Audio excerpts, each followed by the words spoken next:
You can't use some Instagram filters anymore in Texas. Its parent company, Meta, formerly Facebook, disabled the feature for users in the state.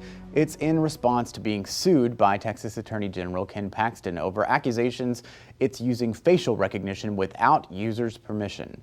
Jayla Washington gives us a closer look at what's happening on phone screens and behind the scenes.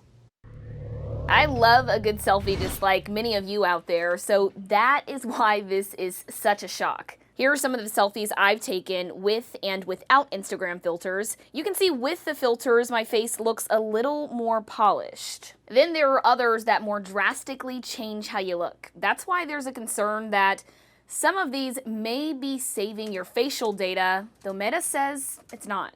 Oh, that's a cool one. I kind of like that one. Filters used by Instagrammers around the world. Look. Now gone for millions of users in Texas. And it's definitely something that's causing mixed reactions. They're fun, Yeah. so I guess that's my first reaction. I just didn't realize that was the first thing they would go after, I guess. I mean, I can see why maybe someone would start a ruckus about it.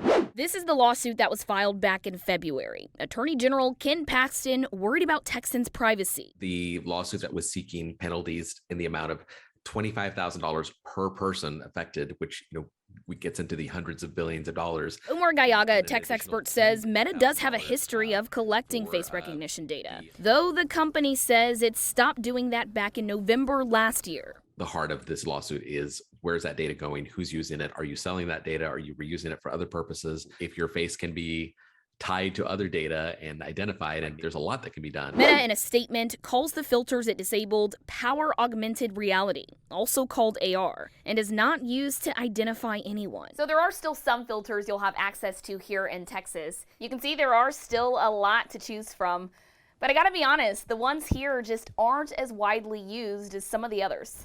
So what's the difference between using Face ID on your phone or to sign into other apps? That stays on the phone and is encrypted. Like, that data never goes back to Apple. Still, the lawsuit is far from over. People who want the filters should have the choice to use the filters. Now, we did reach out to Meta to ask them the next steps, and a spokesperson told us they're not allowed to comment on that since this litigation is pending. Josh, back to you. Thanks, Jayla, and thank you for joining us for State of Texas. I'm Josh Hinkle, and we'll be back next week to bring you an in-depth look at Texas politics.